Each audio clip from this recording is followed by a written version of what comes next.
Hey guys, welcome back. Better Than a Let's Play, episode 12 of Season 2 MoonQuest edition. I'm Enigmius, and today we're building an airship. That's right, we're building our very own airship. Archimedes Ships is the name of the mod that allows us to do this, so depending on what mod pack you might be using, you might not have this mod. If you want to check it out, that's what it is. It's Archimedes Ships. Before we can build the airship, we have to take a look at some of the blocks that are important in this, and it's actually very straightforward, which I appreciate, because it's such a fun thing.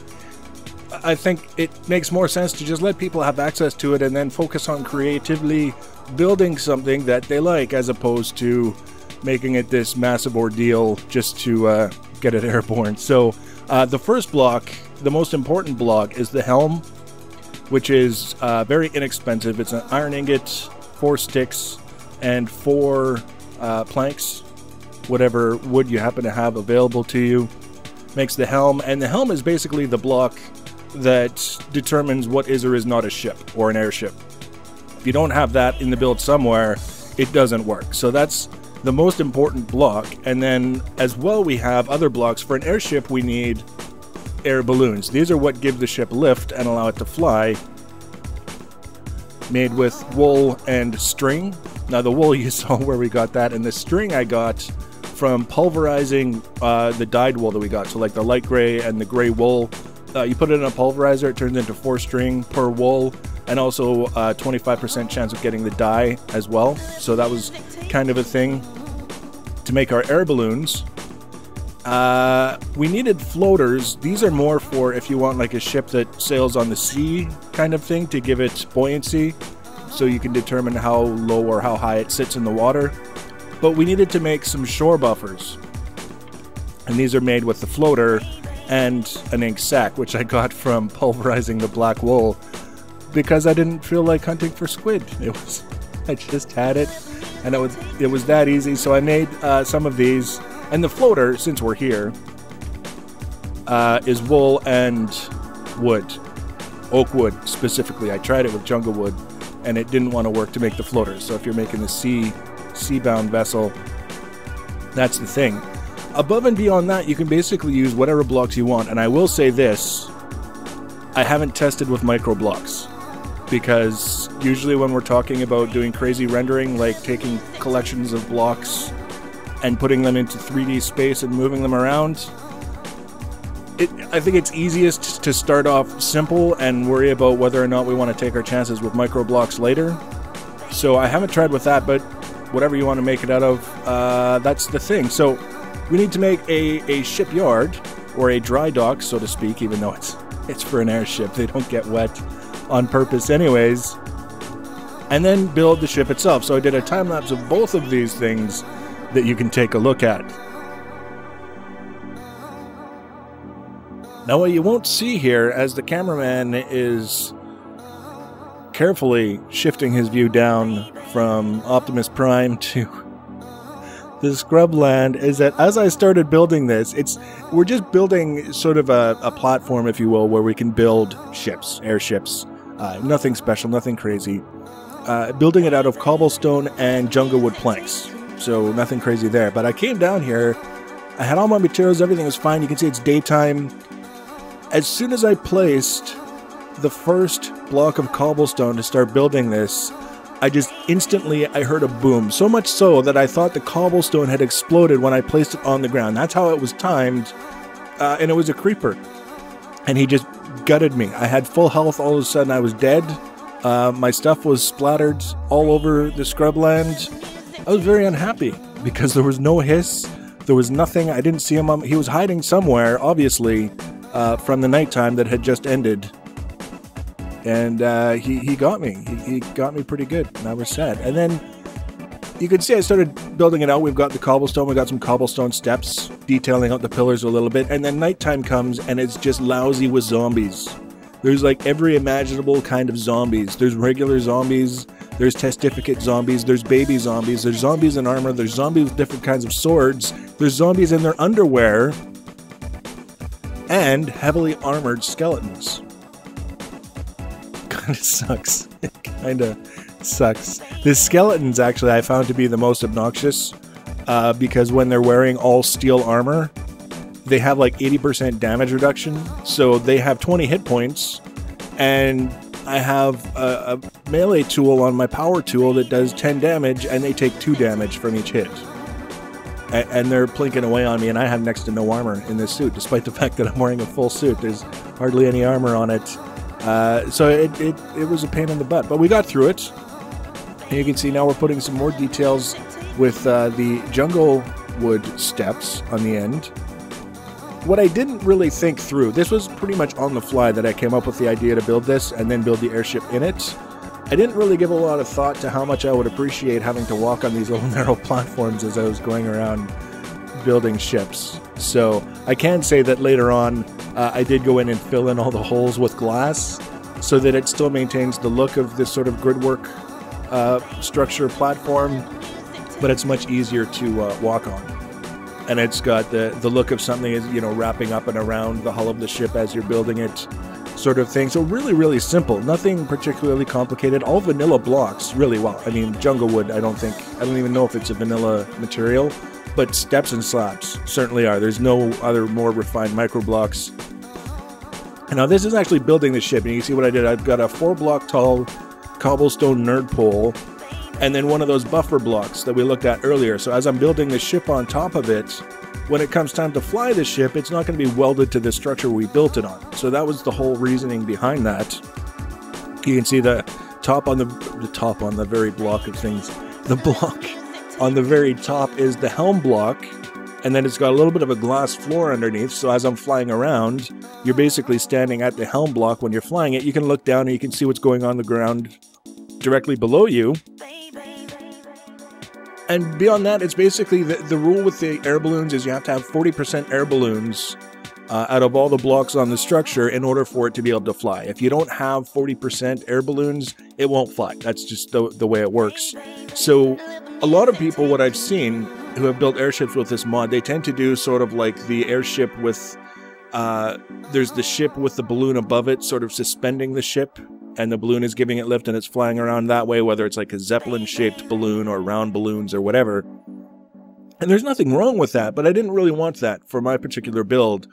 I wanted it to be just more centric on the shape of the ship itself, and not necessarily hiding the air balloons, but not making them the focus of the build like it is when you have this gigantic balloon above the hull of the ship. So that's what I started doing. You can see we've got the platform on top and then the balloons underneath. And then I just kind of wanted to build around them and eventually conceal the balloons just with, you know, steps and slabs and blocks and things like that, so that we would have lift, but you wouldn't be able to see the balloons doing their thing. Turned out to be a little bit more difficult than I had originally anticipated, without making it this really sort of high, bulky, multi-layered structure. And we're still getting our asses kicked. You can see I'm hiding behind the pillar from the skeleton because he was shooting me and I was almost dead. It kind of slows down the build, and now is the point where I'm starting to get a little bit frustrated and start to fill things in with glass in between, you might notice. But we're almost done with the airship, the build, getting the blocks in. Gives you an idea of just how it's coming together, and the way the balloons themselves, it's layered inside. It's not just one single layer kind of going together. It's actually 2 layers and then the deck on top. Really fun. I mean, the opportunity to be creative and make a ship that looks the way you want it to look and also be able to fly is quite cool. So there's definitely going to be more ships that we're going to be making with this mod, depending on where we are and what we're trying to accomplish. And certainly, as cheap as the helm blocks are, it's amazing the kinds of things that we can do.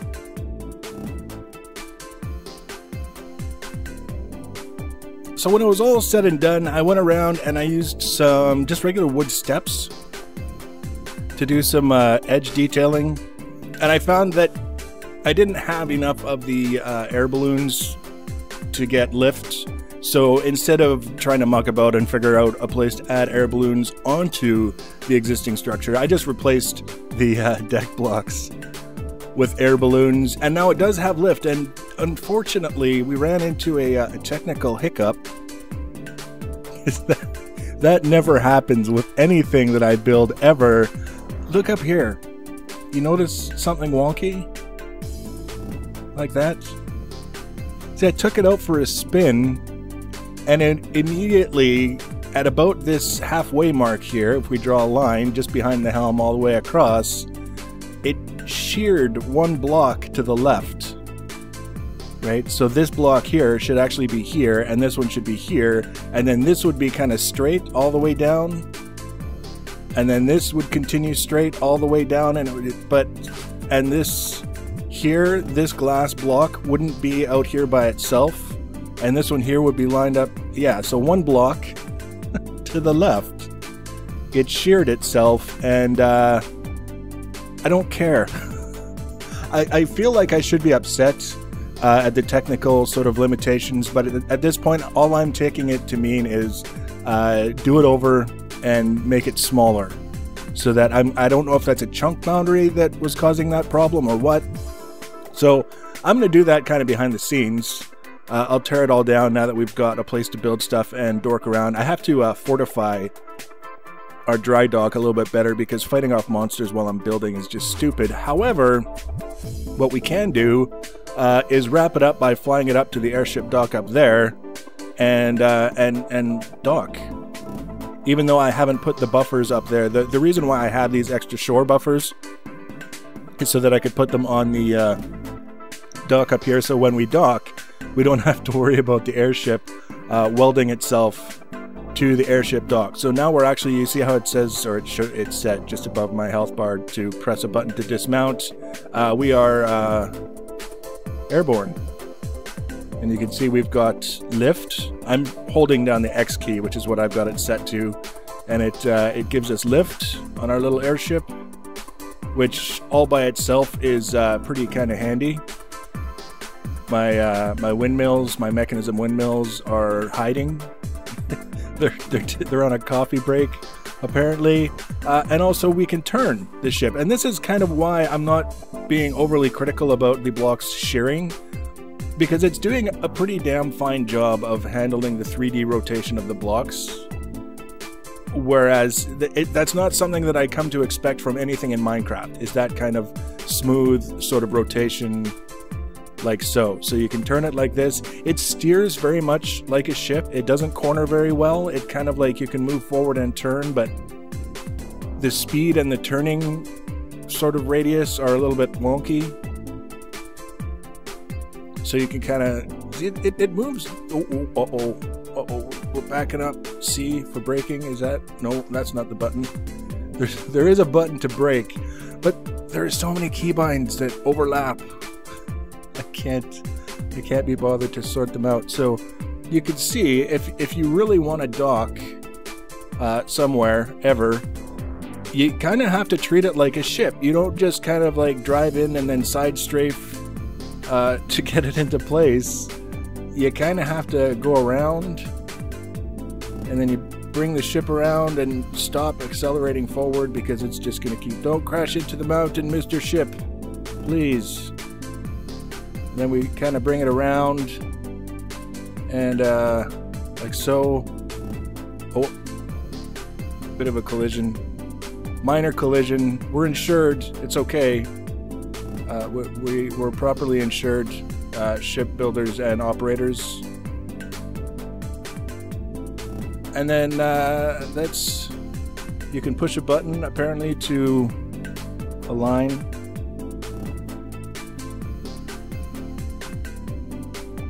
There we go, it's aligned, and then you press the button to dismount, and there you go. Now if I had the shore buffers on here, I'd be a little bit more confident about approaching the dock.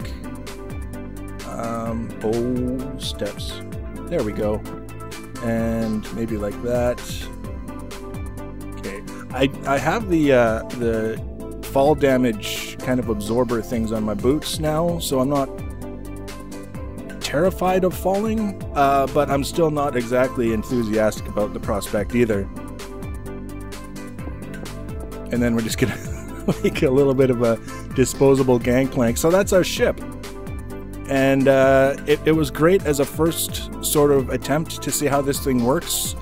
We learned some things to be careful of in the future, namely making it so big that it easily shears in half, and got some ideas for the next iteration, which is going to be more superhero-esque and less way too large than we even actually needed it to be.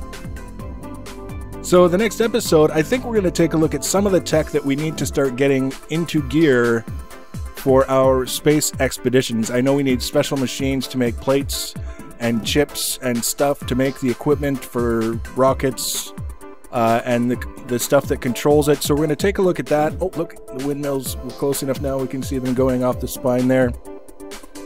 Things are coming together kind of nice. I'm happy with the way they're going, and still so much to do. So if you want to be notified when I add the next video, you can subscribe to my channel. You can also follow me on Twitter or on Google+. Twitter is @Enigmius1. Google+ is +Enigmius1. Leave your comments and feedback. Thanks for watching, guys, and take care.